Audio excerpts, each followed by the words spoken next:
Good morning. Good morning. I don't know You why. did that just to throw me off, didn't you? I did, yeah. I also just feel like when we start talking, it's like the morning of my podcast. It's podcast time works on a different calendar. That's right. Yeah. This is the start of my day with you, which takes like 30 minutes, and this is the morning. I should be drinking coffee right now then. Yeah. If it's the morning. Surprised you're not. Yeah, I'm doing well. How are you? I'm good. Much better this week than last week, actually. Oh, good. Last week I can't wait to go back and listen to that episode because I think I was in a state to the point where like I talked to Joel and he was like, are you just like playing up how neurotic you are on the podcast because it's interesting to listen to? And I was like, nah, dude, like I actually do freak out that much. And he was like, huh, weird. I don't have that mode about that. And I was like, yeah, well, that must be nice. Well, yeah, I mean, it's good to have, a good balance on the team, I guess. Like if everyone was taking feedback in that way, then it would be a little bit chaotic probably. Totally. Yeah, exactly. And we have it's interesting because, so right after that comment, like a few hours later, we found out like a competitor of ours just launched.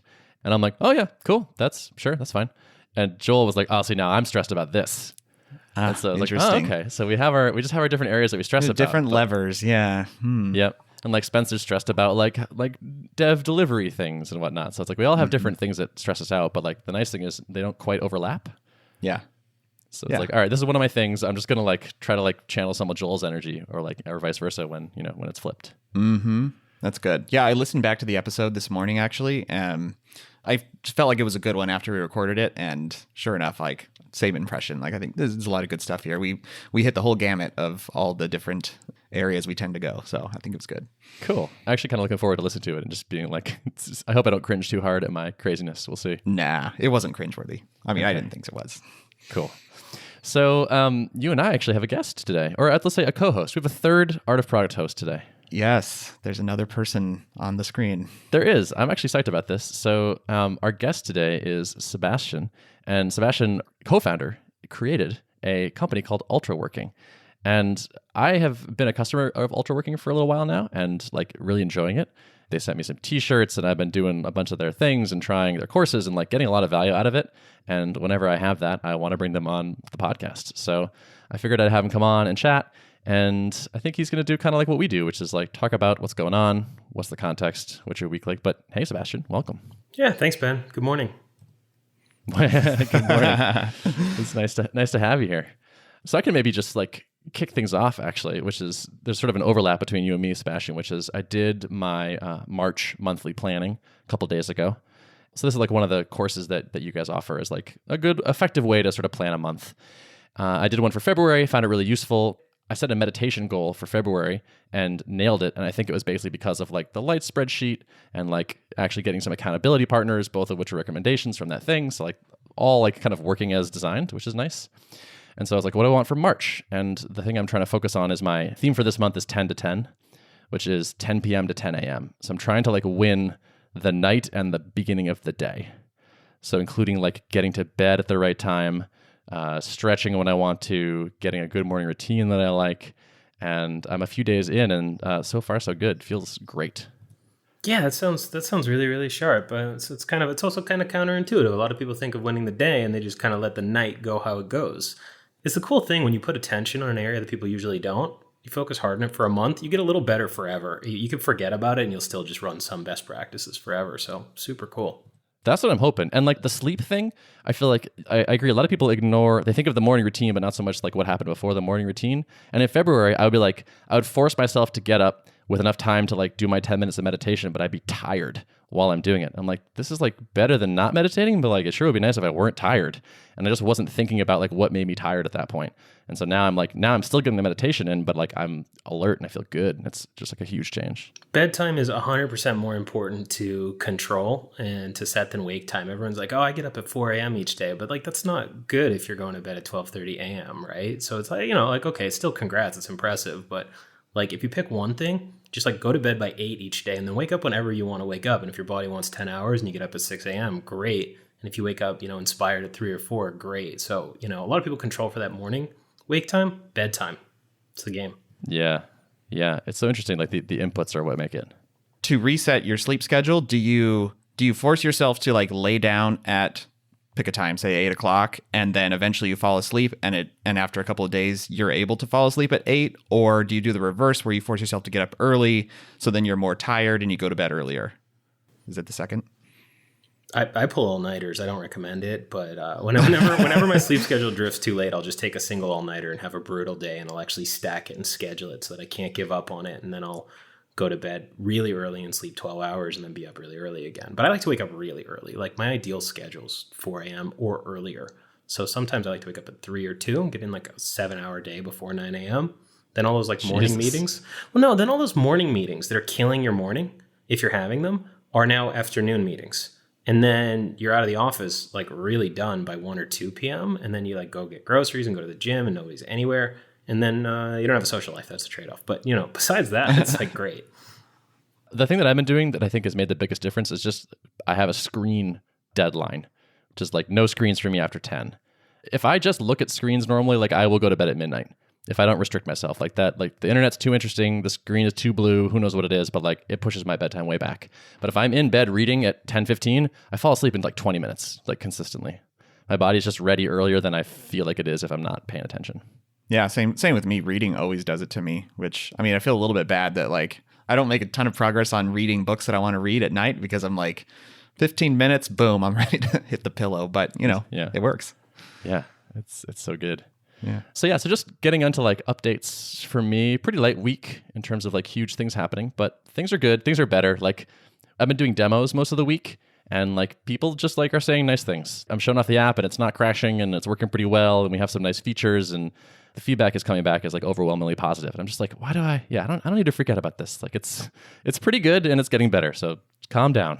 Nice. Yeah. Yeah. So it's nice to just have it like interact with the world in a way. Mm-hmm.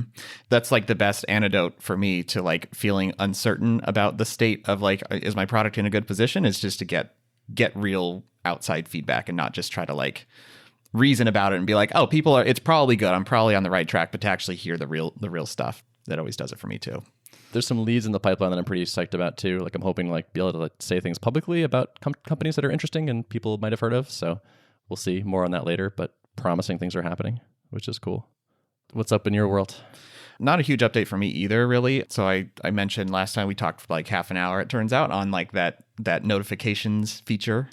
So I'm moving ahead with that. And so there's kind of two components to it that we were discussing. One was like just having the notification stream that at least tells you what new things have occurred within the context of your inbox. And so at the very least, I'm starting with that. And it's really coming together nicely. I'm hoping to ship it this week. It's another one that turned into like a 1.5 week long project, which those are just brutal for me right now. Like I hate spending that much time on one thing. I've got other high priorities stacking up behind it. But yeah, it'll be another good one to get shipped. And then hoping after that I can start chipping off like smaller 1 to 2 day projects. A lot of the things that my key team right now wants and needs. But I did get a nice note today from the founder of the company.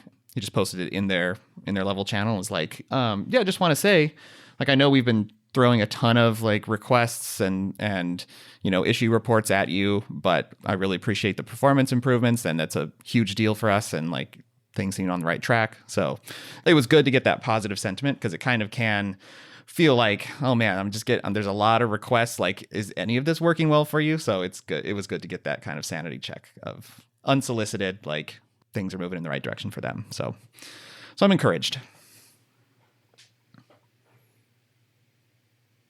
Just leaving a space in case you have a question or want to say something, Sebastian. Feel free to jump in. I'm not in charge here. You're equal footing. We're all doing the courteous thing. It's like the movie where there's 3 guys with guns and it's like who's going to shoot first. It's like, if he takes him out, I'll take him. An interesting thing, right? Is how much do you trust your own kind of emotional memory if you feel like you're making progress or not, from last week's show, from features, right? Because it's very easy to get one killer feedback and be like, yeah, this is the best. And then, like you're recruiting somebody and then they get a huge offer somewhere else and they join up there and you're like, oh no, we needed a new team member. Emotional memory is very, very short term, and it's something I found. I do weekly review every Sunday of the past week. And I found I can have a great week. I can kill it 5 or 6 days in a row and have a bad seventh day. And I'll be like, that week was so bad. And then I like actually sit and I analyze and I'm like, no, it wasn't. That was a really good week. The flip side, I got 5 or 6 kind of days and then like a really strong last 2. I'm like, that was great. And then I'm like, no, it really wasn't. So it's kind of interesting of like, where do we source our sense of, are we making progress? Should we feel good? Should we feel worried? It's kind of an interesting topic. Yeah. It's good. Like this podcast sort of serves as that for me a little bit. Like it gives me a chance I usually jot down notes ahead of time, like what happened this week. And it's nice to have like a weekly check-in where I can assess, because sometimes I do change my opinion of how the week was when I'm actually jotting down some notes to talk about on here. So it's kind of nice to have this kind of forcing function to make me more objectively evaluate like what did I actually get done. Sebastian, what are you looking at when you like are reviewing the previous week that tells you whether it was good or bad? So I'm hardcore to an extent that I don't recommend other people, and I'm prefaced that way, right? Because there's 2 things, right? The first thing is that I love it, and everybody has like something they love, right? Like if you're an interior decorator and your office is like super cool and spray painted and everything's covered in something cool and whatever, like okay, then that's like cheaper for you than other people. It's like leisure time, so like go for it. And should everybody do that? No. So I'm like that with data. I like to track. I track my time down to the 5 minutes. I can tell you how I spent. Like you can ask me what I did at 3:43 a year and a half ago, and I can tell you, right? And so I look at where my time is going. I break it into categories. By the way, the simplest version starting on that is you just write the start time of an activity and then the end time, and then you can like sum it up later in a spreadsheet. I just do that in a text file. And if you're just starting, the only thing I recommend people track is their most important work. Like you define what's most important. Maybe that's development, maybe that's sales, maybe it's recruiting, whatever. And you just track how much time goes into that. So the first thing I look at is like, what's the ratio of time that's in excellent time, which rotates, that's not always the same. There's certain things that are always good, but it rotates.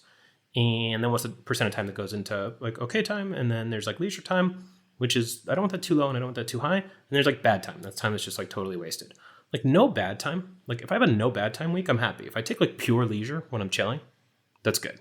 Right. So like, I actually don't care if I take a lot of leisure as long as I'm not like surfing the net, click, click, click, click, click, click, click, click, click, kind of mindlessly. Like that's not good. That's bad. And then obviously as much excellent time as possible. And I kind of trust that the inputs will lead to outputs. We have metrics and stuff, obviously, for, people signing up, and we track our weekly growth, and, we like solicit feedback pretty constantly. We're a pretty customer responsive company.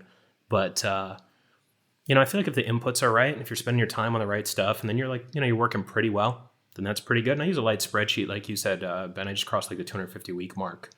But basically nonstop use. I missed a couple of weeks here and there. And it's just like, if everything's green, I'm doing the right stuff as long as the right stuff's on there. And if it's getting red, like if I'm skipping morning routines, I'm not taking a nap, I'm not putting time in whatever my major project areas that's on there, not going to the gym, okay, well, just get those green. Those are kind of the early warning indicators that I'm not doing the stuff that I might not pay a penalty for this week, but it's kind of like it sneaks up on you if you're not sleeping well, you're not eating well, you're not working out, you're not putting time into future systems building, you're just kind of running the engine and not building capacity. So, kind of look at a couple of those. It takes about an hour to look at everything for a week, and as long as the inputs are good and I'm doing the right stuff, it's predictive forwards looking, I kind of trust that everything will work out. And then we, of course, sit down and do channel stats and stuff periodically. But if the inputs are good and you're working it, intelligently, then the outputs will take care of themselves to some extent. I really like this idea of like stepping back and doing a more honest or data-driven assessment of the week. I feel like that might help me a little bit with the sort of like, the last week was so terrible because I had that one day where I felt bad about that one thing that happened. But like if you looked at the numbers and looked at the other things that happened, like actually overall, like this was like an 89% good week. So like why am I worried about the small part that wasn't as good? And vice versa. Like don't like I think this is sort of the human tendency is to focus on the most recent thing, I guess, or probably the most emotionally tangible thing, and decide like that's how I'm doing, and not step back and go, wait a minute, what else is there? Yeah, totally. How do you define wasted time versus leisure time? Because for me, I feel like a lot of my wasted time is arguably leisure. For example, I look at Twitter quite a bit because partially it's like it's my one social media vice, and it's how I keep up on latest in the tech world, and I'm sharing stuff about the progress of building level on there. But some of the times it definitely bleeds from the territory of like I'm doing marketing stuff into like I'm just kind of mindlessly like reading tweets. If you're reflecting on tracking your time, do you set a threshold on like, okay, this is waiting from the productive use of Twitter time into the unproductive use time, so I'm going to categorize this as bad time? Or like, how would you? Yeah, I mean, you went right to the edge case. Twitter's literally the edge case, right? So you asked me about the hardest one. You know, there's like watching old Royal Rumble, WWF, Hulk Hogan, YouTube, not like with your friends because you wanted to, but like you were looking something up on Wikipedia and suddenly you're like, oh, the Undertaker's running it, you know, and it's like, and then you like watch 3 hours, like, okay, that's like not a good use of 3 hours. And if you chose to do that, Like if you get way off task or something, then it's like obviously bad. Yeah. So I have two categories. I actually only have two categories in my bad category. And the first one's neurotic flow, right? So there's flow state, you know, Csikszentmihalyi wrote about flow state, right? It's where time disappears and whatever. And so there's flow state is very often like a life affirming great thing, right? You know, you're making art, you're painting, you're coding, you're writing, you're really just in it. Whatever you're doing, you're in it, time disappears, it's great. Well, if that's like an anti-life activity, right? Like if you don't want to be playing World of Warcraft or Fortnite or whatever the new thing is, and you're on there and you're in flow state, that's bad because like time disappears, but you're like in a chair achieving digital achievements that, you know, if that's what you want to do, like, I mean, great. You know, I mean, I actually played a couple of games to a fairly competitive level. And I really enjoyed that. I wrote a book about math and behavior models from video games. Like, great. Like if you're doing it on purpose, great. So anything I pre-decide I'm going to do, I'm going to play games all day, cool. That's leisure eye internet. Dangerous category, keep an eye on it, but it's leisure.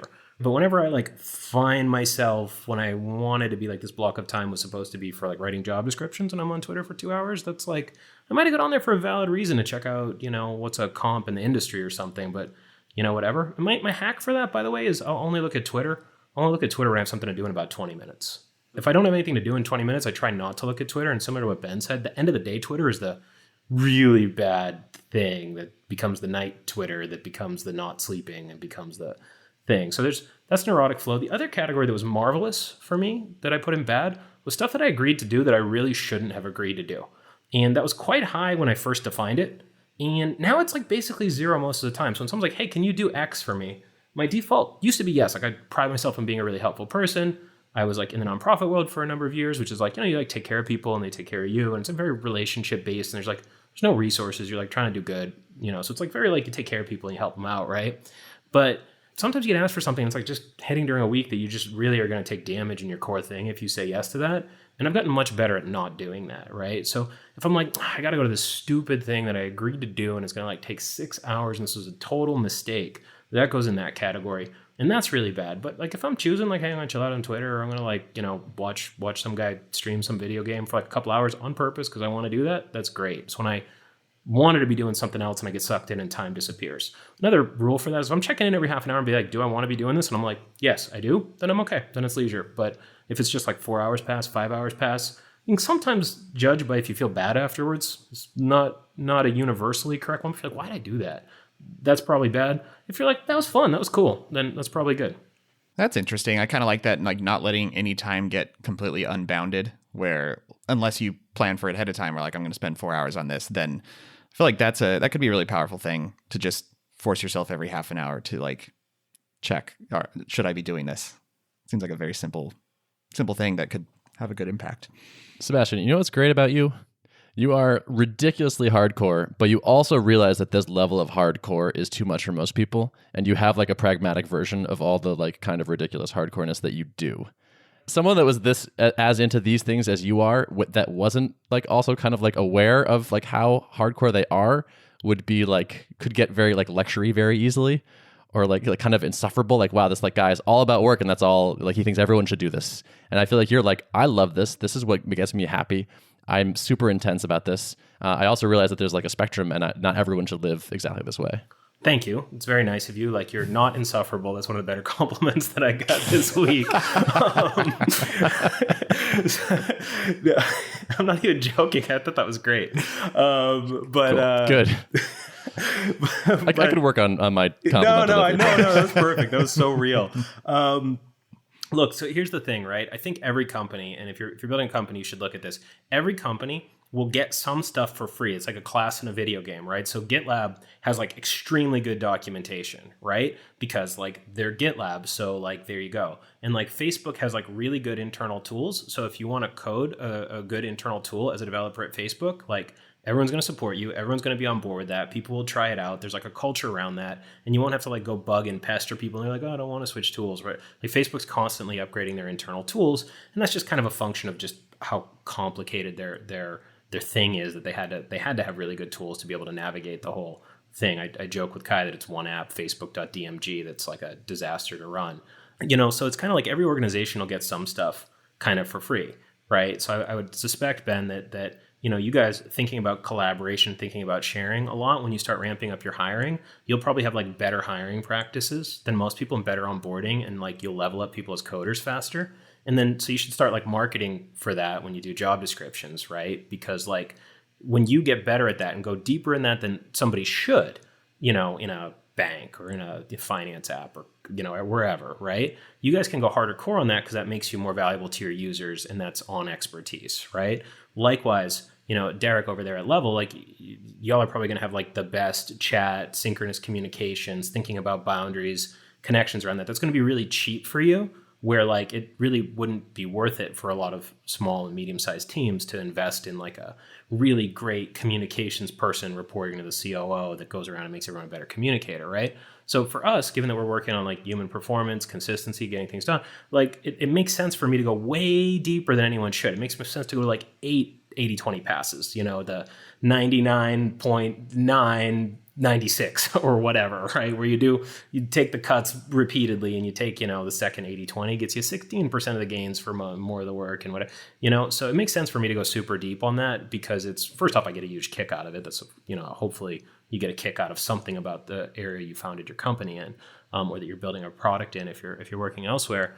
But then, if I really fight hard to get a fraction of a percent edge, but then we can build that into technology and into workflows for our customers, then like that's not 100 hours to geek out to optimize a little fraction of my life. That's 100 hours to get insight to be able to optimize something for potentially thousands or many more than thousands of people's lives. So it's kind of like, I think people don't think about that enough. Like with the type of organization we're building, what are we naturally going to get almost for free? And then we can go hard on that. And then we can also like connect with people that want to work here that are into that.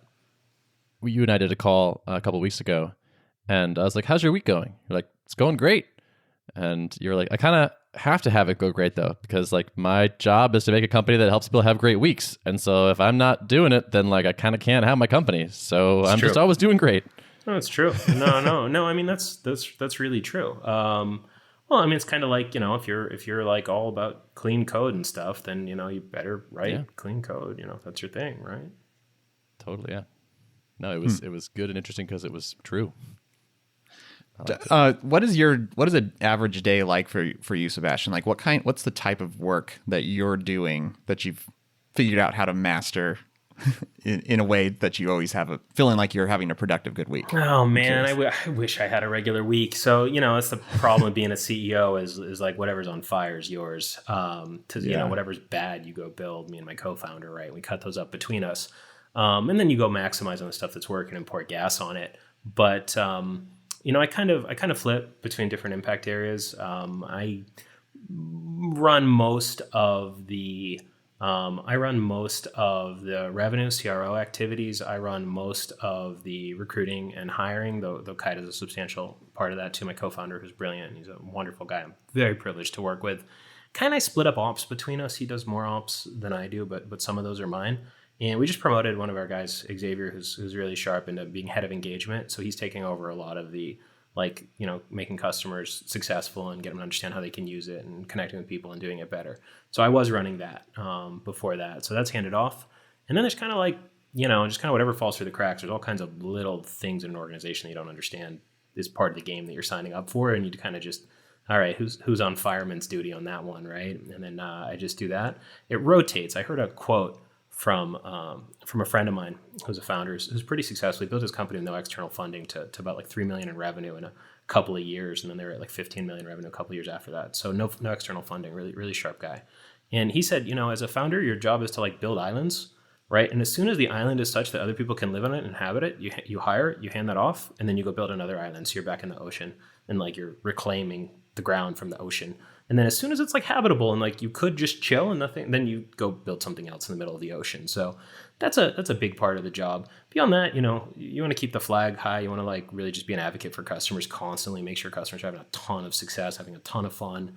Product is really, really good. Staff is having fun. Everyone's leveling up. Everyone's growing. I mean, those parts of the job don't change, and are some of the most fun parts of the job. So that's that. But like, it's like, all right, well, we gotta go heavily recruiting for developers right now. Okay, like we need to go, you know, deal with engagement. I'll tell you a terrible thing that bummed me out. So if everybody wants a bum out thing, 20% of people that bought from us didn't log on and use our tech once. We just built a unified stats dashboard that we could, and I'm like, like that was like that like ruined a week of my life when we realized that. On the other hand, I was like a little like relieved that I knew it now, right? So it's like, why? And like we sent a million emails and reminders and stuff. I was like, all right, we got to build like a comprehensive onboarding. We're going to make a mandatory but useful initial assessment you have to take before you get access. And then we built like warnings so that like if you haven't taken that, and the initial assessment's cool. It's like, hey, how's your like life going? Are you dialed in on this or not? Right? Are you on this or not? And this or not? Right? And like if somebody hasn't taken that, it sends them warning messages and us warning messages, and we'll just do anything we can to try to get people just started. Right? 1 out of 5 people. Whoa, that's so bad, right? So like, okay, well, that's my biggest problem, you know, that I didn't know I had, you know, until we figured it out, right? When we built a unified stats thing on Airtable, right? So, yeah, well, okay, that's what I'm working on for a while. I bet your average SaaS app is higher than that, percentage-wise. Still unacceptable, but yeah, sure. I'm not saying like, yeah, not saying you should be cool with that, but also you're probably not an outlier in that. Yeah, I talked with a couple of friends because I'm like, are we dying? Is Chernobyl happening? They're like, no, it's all right. It's actually not that bad. I'm like, it's really bad though. They're like, yeah, it's bad, but it's like not that bad. I'm like, okay. Sales and customer success is kind of like becoming the project manager of a person who claims they want to use your company. They want to use your product. And so you basically become their person that checks in with them regularly and say like, you said you wanted to do this. Like, I'm here to help make sure you do this. And you're on my to-do list now, and I will not stop harassing you until you do the thing that you said you want to do. Yeah. Let us be clear here. No one's holding a gun to your head making you do this. You wanted to do this. So let's make it happen. It's a weird position to be in. Yeah. I feel like it's like in like doing onboarding. It's like, I feel like, what's my job? My job is to get them off of Twitter and actually doing the thing they want to do. Is like kind of how I see it. It's like my competition is the internet and, you know, boredom or something. Yeah. Well, it's like, you're paying us. Please use it and get results. You know, people really like it. Can I show you our pages and pages and pages of happy customers? Ben likes it. You shouldn't get on it, right? It's really great. So you got to get on people's case. I mean, that's the tragedy, right? And you know, gyms in real life actually oversell their capacity, right? And they don't want you to show up. If everyone shows up, they're out of business, right? The fire marshal shut them down, right? But like, you know, online, it's like, please, like, you bought this presumably because you want a result. Use it. Or like, tell us why you don't want to, right? Like we had someone's like, hey, I got really sick. I got hurt and sick and whatever. I'm like, cool. We're going to just like comp you until you're healthy. Like we got you for like the next 6 months. Like, don't sweat it. We got your back. Like, you know, like talk to us, right? We had a woman write in like, hey, I love Ultraworking. It's great. I just found out I'm pregnant. And it's kind of like, you know, I'm not going to be Ultraworking. I'm going to be like being, you know, I'm just going to be like doing my thing and having a delivery. I'm like, cool. We got you till the end of the year. Like, come by if you want to like get a little session in, whatever. Research baby nutrition or whatever you might be doing, but like we got your back, right? And like like a lot of times it's that, right? I was doing sales many years ago, back when like websites sold for a lot of money. I had like a little website development thing way back in the day, and so I could get on the phone and sell. And there's somebody was about to buy. It's a true story. Someone was about to buy. It was like done. We were like liked each other. We had a spec. It was good. It was like, okay, now pay. Here you go. Totally disappeared. And I was like, what happened? And it was like, nothing was wrong. So I like left so many voicemails and emails and everything. I was like, why? Please just tell me, are you okay? Did anything happen? Did something go wrong? Did my business partner like have somebody like with the same name as him commit a felony that you Googled him? Like what happened? Like what's going on here? Right. You know, I was like, what is going on? And I got an email. So then I forgot about it after the 30th follow-up, or not really 30th, but in the dozen, like over a dozen. And I get an email from him a year later. I got an email from him like, hey, I want to let you know, I really like you guys. I really appreciate it. I want to work with you. I was in a car crash and I was really, really hurt. Right. You know, I was in a car crash and I was really, really hurt. So like everything went on pause. Like my business is kind of gone. I'm picking up the pieces, and I'm like, cool, like let us know if we can do anything for you. But I think we need to bear that in mind too, is that like life happens to people and you can like treat them as well as you can. So it'll never be 100% of people using our things, because like whatever, like really stuff happens, right? Nevertheless, I think probably some people are like on Twitter and wishing they were doing Ultraworking, and that's our job to get them on that, and, you know, get them on Tuple, get them on Level, get them on board, and get them getting that first magical, like the first magic that they signed up for if they haven't had that yet. Once they've had that, it's kind of like, all right, now this is your own. We'll still support you very heavily and get on your case, but it's kind of your own fault if you know that it works great and you're not using it. But if you haven't used it yet, I mean, like, fair enough. Like, let's get you on it. Totally. I like that islands analogy that you were making earlier. I feel like we're just starting to kind of put those things together on our end. Whereas, like, we had a discussion today, and it was like, okay, thinking about how we're going to onboard this next set of teams. And it was kind of like, you know, maybe now that there's a bit of a process here, we should have someone else do this. This is not me. Like, I've been doing this a lot, and now there's a big backlog of it. It's like, maybe I'm not the best person for this anymore. And Joel's like, yeah, I can definitely do this. And I was like, oh my God, yeah. And it was like the first time where I feel like we've directly handed off a thing like that. And I was like, oh man, this is great. And so like I spent a day writing up a doc, being like, this is what I think that the thing should look like, and these are what the goals should be, and like, here's what I've been doing so far. And it's like, oh, I'm starting to get it now. It's like, I'm starting to understand how this company building thing might kind of work. Where it's like, okay, now there's a thing in place and someone else should do this thing. And now, like, what should I be doing? Well, probably still sales, because we're still trying to, like, you know, get past ramen profitable. But this is great because now it frees me up to just do more of that, as opposed to think like, okay, these people are already closed, but we got to get them onboarded. It's like, no, someone else can do that. I can keep pushing these leads and focusing on like the keep the company alive part, which is, it's just awesome. It's just like this moment kind of, but it's like, I hadn't thought like, oh, and when should I delegate this thing? Or should I delegate this thing? It just hadn't really crossed my mind, oddly enough. That's good. That's a good realization to have, though. And nice that you don't have to necessarily hire an outside person right now to make that happen. You have another team member who can kind of help pick up some slack. Does that mean he's doing less? Because he's writing code too right now, right? So is he doing like winding down a little bit of the code time and doing some more other stuff? Yes, he is. And he's actually been moving more in that direction. So like there's these pieces of like company-ness that we need, where it's like, people keep asking us when I'm like closing things like, oh, like, do you have a terms of service I need to sign? And I'm like, no, we just don't worry about it. It's cool. And I'm like, we should probably have a terms of service. And then like things of that nature. Like, we got to pay taxes this year, and we should probably have an accountant and all this stuff. So there's more operations stuff and just like company, like proof of legit company-ness that need to get done. So he's doing more and more of that, which is super useful because I don't want to think about any of that. Bench is good for automated bookkeeping, and then they partner with accountants. So they're like very slightly pricier than you want to do when you're bootstrapping, but like it's worth it because then you don't have to think about it anymore. Your taxes are kind of like done. Yeah, we looked at them earlier and we thought about doing that. I think we decided not to do them at this point just because we had so few expenses. That was like almost like no work to categorize them, but that's changing. Joel just made like a spreadsheet of like everything we're paying for. And it's like, wow, like we got a lot of things already. Like they just keep adding up. By the way, most expensive thing on that list, Derrick? Yeah. Drip.com. Really? Yeah. It's good. They built a successful business. Yep. With our fresh new high pricing. Sorry about that. I had nothing to do with that. Yeah, not your fault anymore. No blame. But yeah. Oh, by the way, I think we were spending about, what was it? I think it's $6,000 a year now. Or is that what it was? Yeah, somewhere in there. I'll get the number. I'm curious. I forget what it was. I think it was about $5,000 a year in just stuff. Mm-hmm. Yeah, SaaS, just various SaaS things. SaaS, and then the accountant costs $900 for the taxes or something, and that kind of thing.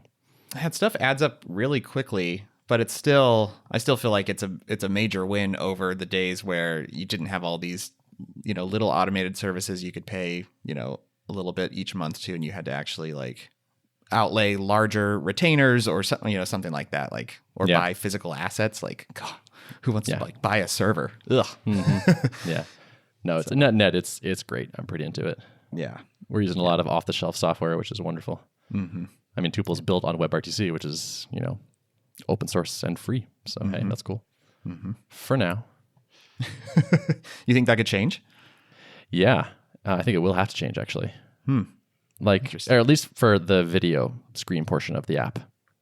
Okay. Oh, you mean for Tuple will have to change and use different underlying. I thought you were saying WebRTC would no longer be free and open source, and I was like, whoa, what is this? No. Okay. No. Yeah, our app. Got it. Yeah. Well, anything else you guys want to cover? What else is on your mind? I did have a question for Sebastian because I haven't dug too deeply into kind of the work cycles concept, but I know that's kind of a big piece of your methodology, right? My biggest question about that, because I've never really tried to structure my day in such a way where it has a very strong cadence of work for a block of time and then take a break. And because I've found that a lot of times if I attempt to do something like that, it's not enough time for me to build up in my head all of the like network of knowledge and ideas that I need to have like kind of waiting there at the ready to actually produce creative work, whether I'm writing code or envisioning how to build a new feature or something like that. I make it, say, 30 minutes. And then if I'm forced to take a break at that time, then I'm like kind of busting my mental cache of things that I had built up over the previous 30 minutes.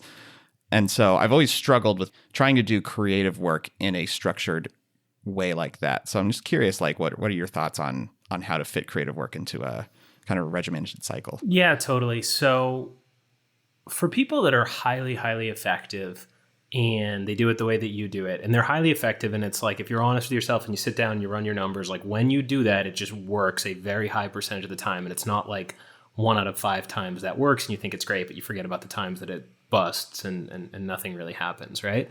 So some percentage of people that have that don't use us for that. And like, in fact, the stuff that you're really, really good at and you're totally on top of and you've got a great workflow and you're killing it on, it's kind of unnecessary. It's kind of overkill, to kind of bring to work cycles, right? Use it for, doing biz dev, use it for doing accounting, bookkeeping, straggly things that, maybe you don't have a process and a mental model around, you don't have an expertise around.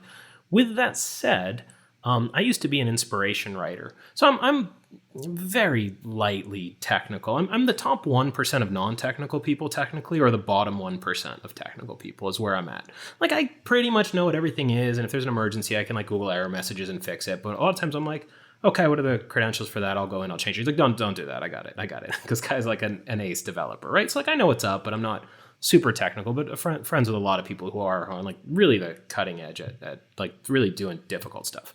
Right. So I know kind of the mental models of some really top people. And, it's interesting. Different people work different ways. I can talk about writing because I was, I think, a reasonably sophisticated and pretty good writer for a while.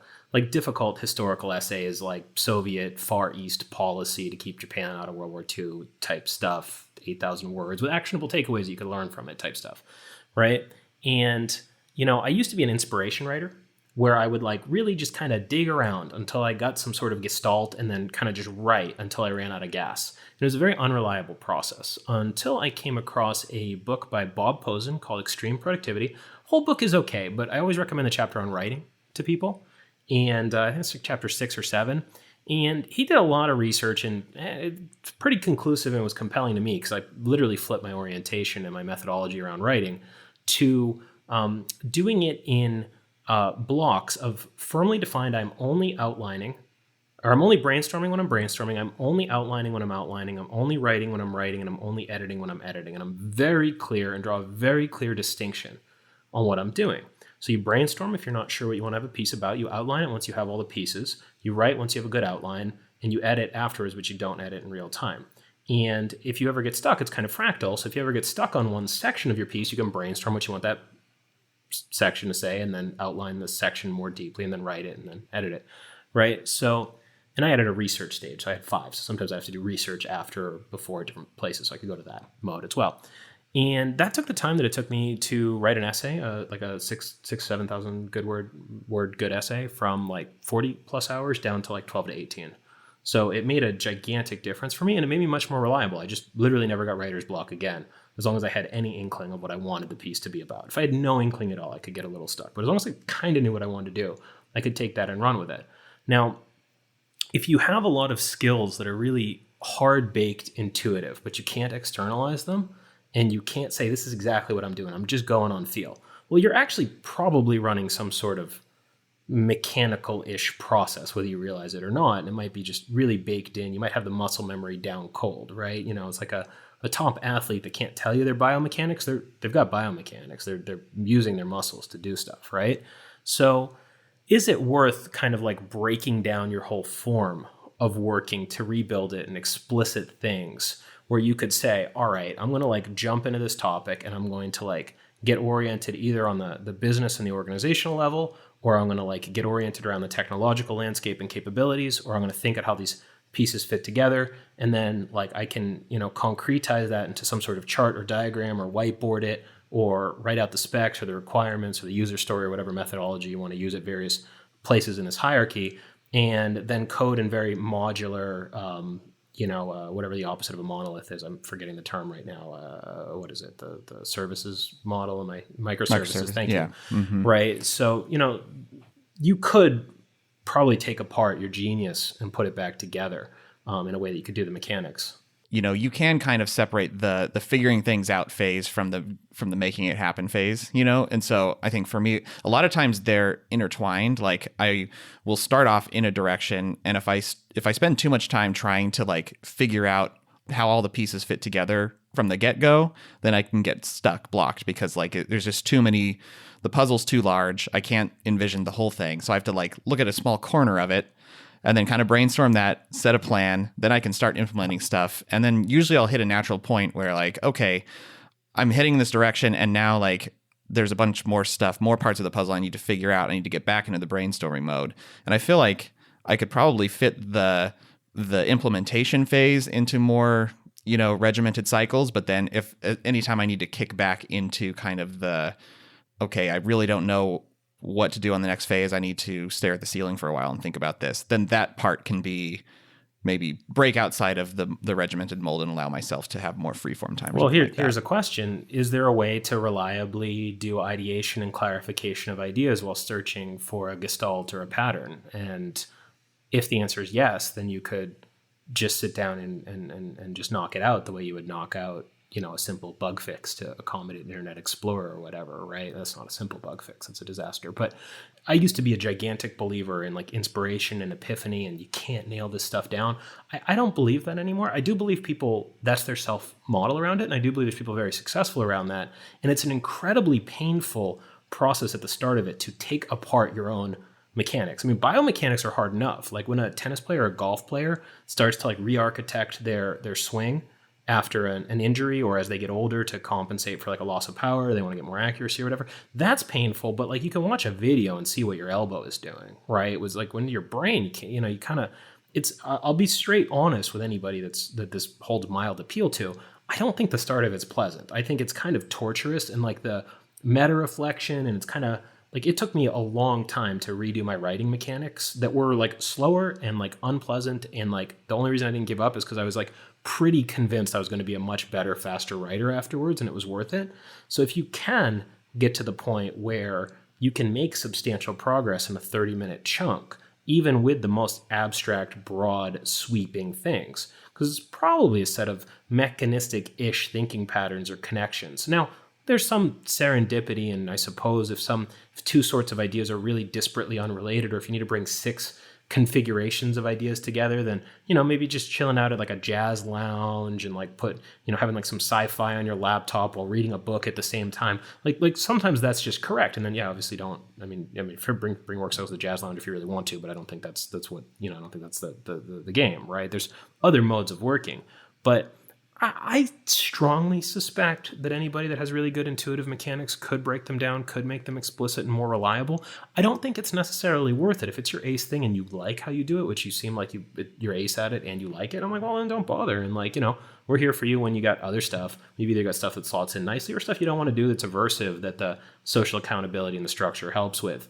But I do, on a theoretical level, believe that you can get to mechanical patterns, and there's still going to be intuition buried in there, but you can clarify, I'm aiming for this. I want to understand our positioning relative to the market, or I want to understand what would cause an extreme amount of delight. And you can say, well, what would be delight? It could be visual, it could be experiential, about the feedback to the user, and you'd have to be able to like name or at least think around some of these patterns. But if you can get that to the mechanical level, then your reliability goes way up, and I think quality too. At least that's been my experience.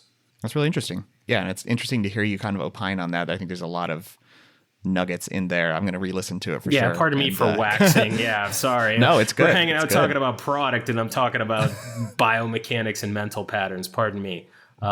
It's good stuff. It's all good. It's your style. Everybody's got a style. It's my style. The edge of insufferable, I suppose. I get it. I get it. I mean, but you guys are hardcore too. You're like laid back on the art of product call, but you guys are both hardcore guys. Yeah. No, I mean, I didn't say I wasn't insufferable. Yeah. To be clear. I love it. Like I obviously did some prep to come on the show, so I listened to a bunch of episodes, and sometimes you're like you're not the audience, right? So you're like listening and you're like, all right, let me understand what they're doing for people that are just graduating college or whatever, going to get a job. And like, you're listening and it's like good. They bring in people or whatever. I love this. The dialogue and the connection between you two is just outstanding. And it's so like, how you doing? Okay. In American English, okay, is like not great, right? Like it's so real, right? Because when you're building, everyone like wants to put the flag of themselves on Everest, right? But they don't want like the photos of them with dysentery in base camp. Like, just like, why is this happening, right? And like that's part of it, and like that's part of the process. And it's a joy. I'm happy to kick it a little bit. This is great. Thanks, man. Yeah, that's definitely the explicit mission of the podcast is like show all the parts. Yep. Cool. Well, shall we wrap it? Yeah, let's wrap it. Thanks again, Sebastian, for coming on. Hey, my pleasure. We're definitely going to link up Ultraworking. Do you have any like specific first page or something you want to send people to, or like a good intro kind of thing? Yeah, we can send them to ultraworking.com. I mean, we can hook them up if you want. You want to do like a hookup for your people? It's your call, man. I mean, it's totally up to you. All right, we can put something up on ultraworking.com/AOP if you want to try it out at a bit of a hookup. That's the special hookup rate, just for here. Like, one of the reasons we charge what we do is so we have like a really vetted, good community. But I feel like anybody that listens to this is probably like our kind of people big time. So we can put something up on ultraworking.com AOP for people. Yeah, I can confirm every single person that listens to this show is awesome. I met every single one personally. We've conducted interviews with every one of them. I'm speculating, but I hope I'm not on too far. If you're listening and you're like, "Nah, I'm kind of lame," then you can skip there you go. it. But, Don't go to that URL. But if you're great, if you know you're lame, ultraworking.com recuse yourself AOP. from yeah, please. the... Yeah, it's disclaimed and stuff. No, it's a pleasure. Yes. Nice. Awesome. Cool. Well, thanks for coming on. Show notes, Mr. Derrick? Yes. Show notes can be found at artofproductpodcast.com. Thanks for listening. Thanks. Bye-bye.